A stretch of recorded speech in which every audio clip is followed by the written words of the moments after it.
Hey everyone, welcome back and happy Monday. Welcome back to Up and Adam Channel 2, guys. We have some things to talk about. You guys know that Up and Adam Channel 2 is always the extra coverage, and that is exactly what we got today. It's literally all over the board. I didn't realize that Raquel Leviss, Raquel, formerly known as, is offering relationship advice on Cameo. Jennifer Aiden is talking about how much she trusts her producer, which, okay. And then Lindsay Hubbard, which everybody thought she was pregnant, and that's why she wasn't doing Traders, and that's why Sierra Miller was doing Traders, but she just came out and said, I'm not pregnant. So we're going to get into it. Before we do, go ahead, pop off in the comment section. If you're not subscribed, get subscribed. Don't forget to hit that notification bell, and let's jump right in.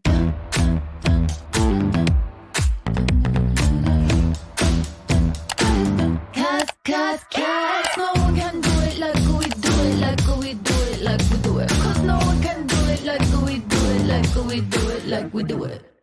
Okay, guys. So we have to get into this really quick. Where do I start? I don't even know.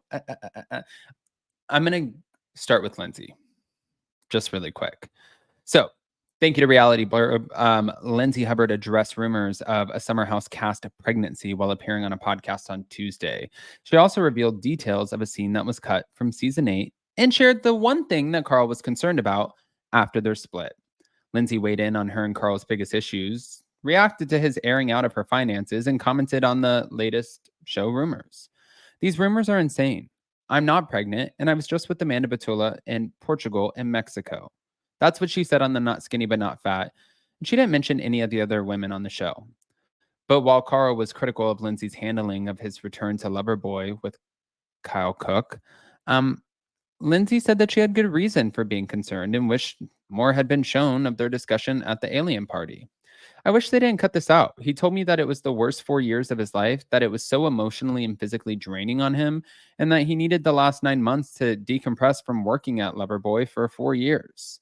So 2 weeks later, of course, I'm going to be like, are you sure that's what you want to do? And all of a sudden, he's getting so defensive and telling me I need to change. But even after their split, Lindsay said that Carl was only concerned about himself and his public image and failed to check up on her at all. He never once asked me, are you okay? The only thing that he texted me about, or the only things that he texted me about, were about his public image and from what the internet was saying and attempting to go to couples therapy after he canceled the couples therapy to break up with me. He wasn't calling any of my friends to check in on me. At no point in those 3 weeks was he like, are you okay? I'm so sorry this wound up becoming such a shitstorm and the whole world found out within 30 minutes. But in the weeks following her and Carl's breakup, Lindsay lost weight and wasn't eating. I wasn't keeping anything down. I couldn't. The anxiety, it just was out of control. I didn't really get my appetite back for like 3 months. But as for the main cause of their breakup, Lindsay suspected that Carl wasn't fully prepared for marriage. I think he committed and loved as much as he's capable, but I don't think he has a full understanding of what being in an adult relationship really takes and that type of partnership that you need to have before you start adding children. This was only the beginning, so if he was so overwhelmed and couldn't handle the beginning, I think that was going to be tough. But although Lindsay felt that Carl wasn't ready to settle down, Carl gave a number of other causes for ending their engagement. He had like every reason under the book. He was pulling from the sky, and all, of them are pretty unacceptable to me. There's 15 steps in between that. One in which is don't cancel couples therapy to replace them with cameras and here to break up with me. He even admitted that couples therapy was helping us get on the same page communication wise. And then you canceled the couples therapy to break up with me and then asked me the next day to go to couples therapy. I was like, are you out of your mind? But while Carl previously said he tried to postpone his and Lindsay's wedding, Lindsay said he did no such thing and confirmed that when it came to their breakup discussion, she was there looking to repair. I felt like my questions were very valid questions. They were adult questions that partners ask each other before they get married and start their lives together and have children. But he didn't see it that way. And I'm not walking in with swords out, and he's just walking in looking to bulldoze and be done. And that's what he did. Because cameras had to pick back up after wrapping production on the season before Lindsay and Carl split, many felt that weeks had passed between the end of filming and the breakup. However, it was just 3 days.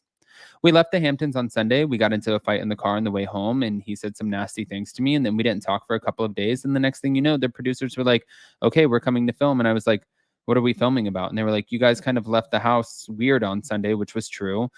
But he knew, and he knew what he was going to do. And I had no idea. And I thought we were going to like work through that career conversation yet again. I'm not a giver upper, and I'm in it. And you have to keep in mind, we were filming for a total of maybe like 9 weeks over the summer. Carl and I fought for the first 2 weeks that we were in the house. And then there were like 5 weeks where we were good. And then the last 2 weeks. So it wasn't like all summer. I actually think Kyle and Amanda fought more than me and Carl. Ours just seemed more intense because we had more on the line. There was more at stake. So we really weren't fighting all summer. For me, it's like, what are you going to do? Call off a wedding because you fought with your fiance for 2 weeks? No, nobody does that. You committed to working through issues. This is a forever relationship and you don't just give up. But looking back, Lindsay said communication issues were her and Carl's main source of fighting. Carl doesn't communicate quite like an adult should. I just felt like you have to have conversations about everything in life, especially if you're going to get married. And he just struggled so hard with talking about anything that wasn't happy. But at one point during the season, Carl complained about Lindsay making more in the social media space because she was a female and spoke about the amount that she made, including a $70,000 brand deal. His finances weren't correct. So again, the smoke and mirrors things. And that's not really appropriate for him to be airing what I'm making outside of the show, but whatever. What I did not appreciate about that conversation is he's basically speaking out of both sides of his mouth. You're using the influencer brand campaign career, saying that it's not a career, but then saying that's how you're making your money. You're making no sense and contradicting yourself at every sentence. Also, why are you complaining? Okay. Well, Lindsay is not somebody I would want to go up against, but I also want to share this with you guys. I don't know if you guys have seen this. Thank you again to Taste of Reality. I have to play Rachel Goes Rogue on Cameo. You guys are going to freak. I just wanted to let you know that I am bookable on Cameo. So if you want to swipe up and book me, we're doing Father's Day videos, birthday videos, just a hello, how are you doing, miss you videos, a little pep talk, a little relationship advice, if you see fit, a little cheer up. I've got you. I think everything sounded really, really golden until the relationship advice. But maybe she could also be like, from her perspective, I'm not going to shoot down Raquel. From her perspective, maybe she's like, yeah, my best advice for you is not to get with somebody who's in a relationship. Because look what it did to me. I made a mistake. I paid for that mistake. You guys can obviously see that it changed the course of my life. So my best advice is maybe don't make the same mistake. I mean, I would imagine that that would be the only relationship advice, not to be in a toxic relationship. But again, I'm not sure. I do also have this other thing that I want to share with you guys. Let me just drop this, but I want to share this Jennifer Aiden thing with you guys because her saying that she trusts producers. Do they trust you? I guess that's my biggest question. She discusses instant trust with the producer. Okay.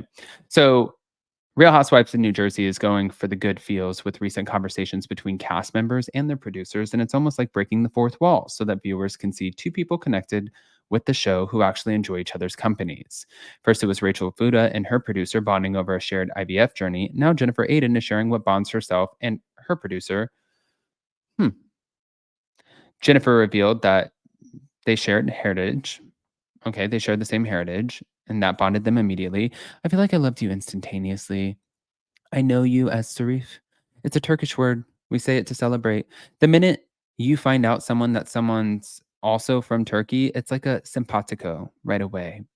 Sarif also agreed, sharing that the cultural background made them like instant family, but certainly someone who understands Turkish culture would be easier to speak about the issues like arranged marriages and family expectations. Jennifer had to deal with the emotional aftermath of her husband's affair coming to light, and she spoke of prioritizing her family and children. The issues would be viewed differently from the lens of a Turkish societal norms. There was an instant trust, and with everything that I was going through in my life, you understood the most. I felt because you could relate coming from a Turkish mother and being first generation here. Now, talking to Sarif was therapeutic for Jennifer Aiden, who often butted heads with Margaret Josephs. I feel like you're able to get me to a place where I could see things in a different light and, just help me be a better version of myself on camera, which is nice. That's nice. Okay, guys. I want you guys to pop off in the comment section, smash that like button. If you're not subscribed, get subscribed. If you didn't catch our hot, messy topics today, go be a part of the replay crew. But I love you guys. Happy Monday. And we're going to go get some shit done. Also, catch us on TikTok. Love you.